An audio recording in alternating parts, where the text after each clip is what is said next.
បងប្អូនថ្ងៃនេះមកធ្វើជ្រក់ញ៉ាំជាមួយនឹងបាយព្រឹកជាមួយខ្ញុំទាំងអស់គ្នាសម្រាប់បន្លែដែលខ្ញុំយកមកធ្វើជ្រក់គឺមានឆៃថាវការ៉ុតហើយនិងទឹកសក់សម្រាប់គ្រឿងផ្សំដែលខ្ញុំទិញនេះទាំងអស់4000តែ4000នេះបងប្អូនអើយញ៉ាំឡើងបានមួយអាទិត្យណាដោយសារតែអ្នកផ្ទះខ្ញុំមាត់តិចចឹងហើយខ្ញុំញ៉ាំបាយព្រឹករាល់ព្រឹកបាយជាមួយនឹងឆ្អឹងជំនីសាច់ជ្រូកប្រឡាក់អីហ្នឹងសាច់គោងៀតគឺត្រូវហ្មងសម្រាប់ជ្រក់ហ្នឹងចឹងសម្រាប់ការ៉ុតជាមួយនឹងឆៃថាវបងប្អូនអាចចិតសបកបានហើយសម្រាប់សបកនោះបងប្អូនប្រើជាមួយនឹងកាបិតមុខ2ក៏បានកាបិតមុខ1ក៏បានប្រដាប់ឈូសដូចខ្ញុំអញ្ចឹងក៏បានដែរហើយខ្ញុំប្រើប្រដាប់ឈូសហ្នឹងដោយសារតែខ្ញុំទិញមកយូរហើយប៉ុន្តែដែរប្រើសោះចឹងទៅក៏យកគ្នាមកប្រើទៅកុំឲ្យវាច្រេះបន្ទាប់ពីចិតសបកការ៉ុតចិតសបកថៃថាខាងក្រៅហើយខ្ញុំយកវាមកចិតជាចំណិតមូស្ដើងដូចក្នុងវីដេអូចឹងណាបងប្អូនហើយបើកន្លែងគេលក់បាយស្រូបអីចឹងគឺគេលេងម៉ូតគេឈូសគៀនយកម៉ូតផ្កាតែដោយសារតែខ្ញុំញ៉ាំនៅក្នុងផ្ទះចឹងទៅខ្ជិលម៉ូតខ្ជិលអីណាចិត្តទាំងមូចឹងម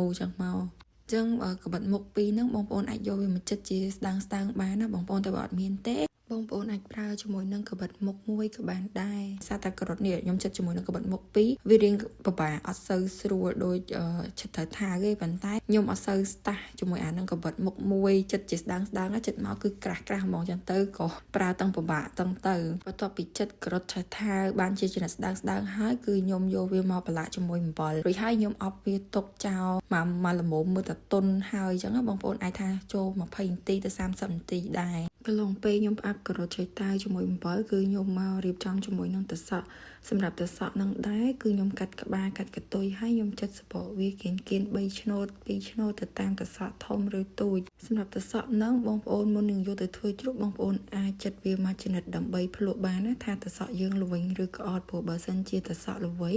បងប្អូនយកទៅធ្វើជ្រក់ក៏ញ៉ាំទៅអត់ឆ្ងាញ់ដែរព្រោះពូជទឹកសក់ខ្លះយើងញ៉ាំទៅគឺល្វីងហើយទឹកសក់ខ្លះក៏វាល្វីងដែរអាហ្នឹងគឺខ្ញុំមិនដឹងទេដែលម្ចាស់ប្រាប់ខ្ញុំថាទឹកសក់ល្វីងហ្នឹងគឺសាមន់ចឹកដើមអញ្ចឹងបងប្អូនណាដែលដឹងថាមិនបានទឹកសក់ខ្លះវាល្វីងហ្នឹងគឺដោយសារគេបើបងប្អូនណាដឹងចាំជួយខមមិនប្រាប់ខ្ញុំផងអញ្ចឹងសម្រាប់ទឹកសក់ហ្នឹងបន្ទាប់ពីខ្ញុំចិតសបកគៀនលាងសម្អាតទឹករួចរាល់ហើយគឺខ្ញុំយកវាមកចិតជាចំណិតបែបនេះបងប្អ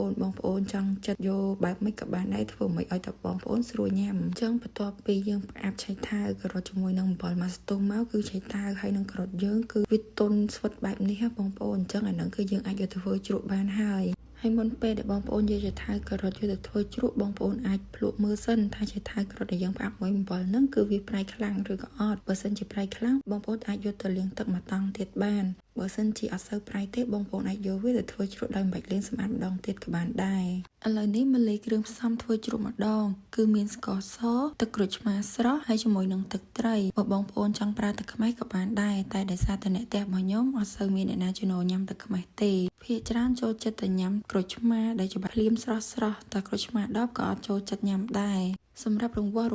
អាហ្នឹងគឺទៅតាមចំណង់ចំណូលចិត្តរបស់បងប្អូនរៀងខ្លួនបើសិនជាបងប្អូនចង់បានជ្រក់នឹងជូរបងប្អូនអាចប្រើជាមួយនឹងទឹកក្រូចឆ្មាបានច្រើនតែបើសិនជាបងប្អូនចង់បានជ្រក់នឹងរសជាតិផ្អែមបងប្អូនអាចដាក់ស្កររៀងដិតតិចទៅនៅពេលដែលបងប្អូនលីទឹកត្រីហើយភ្លក់ទៅឃើញថាត្រូវរសជាតិដែលបងប្អូនចង់បានហើយគឺអាចយកវាមកស្រួយជាមួយនឹងបន្លែដែលយើងបានរៀបចំមុននឹងដែលមានការ៉ុតឆៃថាវហើយជាមួយនឹងទឹកសក់សម្រាប់ទឹកត្រីដែលយកមកស្រូបនឹងបងប្អូនមិនបាច់ធ្វើវាច្រើនឲ្យលិចជាមួយនឹងជ្រក់យើងទេដោយសារតែទឹកសក់យើងយកមកធ្វើនេះជាប្រភេទទឹកសក់ស្រស់អញ្ចឹងបងប្អូនទុកតែមួយយប់ទៅ2យប់គឺវានឹងចេញទឹកពីទឹកសក់ហ្នឹងធ្វើឲ្យទឹកជ្រក់យើងគឺច្រើនហើយសម្រាប់ខ្ទឹមម្ទេសគឺខ្ញុំអត់បានដាក់ទេដោយសារតែខ្ទឹមនៅពេលដែលយើងត្រាំជ្រក់នឹងយូរវានឹងអាចធ្វើឲ្យជ្រក់យើងឡើងពណ៌ខ្មៅវាអត់ចេញពណ៌ស្អាតទេណាមួយនៅពេលដែលខ្ញុំញ៉ាំបាយព្រឹកគឺខ្ញុំបន្ថែមជាមួយនឹងទឹកត្រីស្រូបមួយតង់ទៀតដែលទឹកត្រីស្រូបមានខ្ទឹមមានម្ទេសបើបងប្អូនអត់ចង់ធ្វើទឹកត្រីស្រូបមួយតង់ទៀតទេសម្រាប់ញ៉ាំអាហារពេលព្រឹកបងប្អូនអាចកិនម្ទេសដាក់បន្ថែមឲ្យហើយតែបើខ្ទឹមខ្ញុំអត់រីកមិនឲ្យដាក់ទេខ្ញុំចង់ឲ្យបងប្អូនដាក់នៅពេលដែលបងប្អូនចិត្តញ៉ាំអញ្ចឹងសម្រាប់ជ្រក់នឹងបើបងប្អូនទុកមួយថ្ងៃហើយបងប្អូនភ្លក់ទៅថាល្មមញ៉ាំបងប្អូនអាចចិញ្ច្រាំខ្ទឹមសដាក់ចូលតាមក្រោយបានចឹងសម្រាប់ជ្រក់នឹងដែរពេលដែលធ្វើឲ្យភ្លាមគឺបងប្អូនត្រូវយកដាក់ចូលក្នុងទូទឹកកកភ្លាមសម្រាប់វីដេអូដែលធ្វើជ្រក់សម្រាប់ញ៉ាំជាមួយនឹងបាយព្រឹកឬក៏ញ៉ាំបាយជាមួយនឹងសាច់ជ្រូកអាំងគឺយើងមានតែប៉ុណ្្នឹងទេសម្រាប់វីដេអូក្នុងការបង្ហាញពីរបៀបធ្វើជ្រក់បែបអ្នកផ្ទះរបស់ខ្ញុំសម្រាប់ញ៉ាំជាមួយនឹងអាហារពេលព្រឹកមានតែប៉ុណ្្នឹងទេបងប្អូនដែលធ្លាប់ធ្វើអាចធ្វើតាមវិធីខ្ញុំបានតែបើសិនជាបងប្អូនធ្លាប់ធ្វើវិធីបែបណាបងប្អូនក៏អាចចែករំលែកបទពិសោធន៍របស់បងប្អូននៅក្នុង comment របស់ខ្ញុំបានអរគុណច្រើនសម្រាប់មើលវីដេអូមួយនេះរហូតដល់ចប់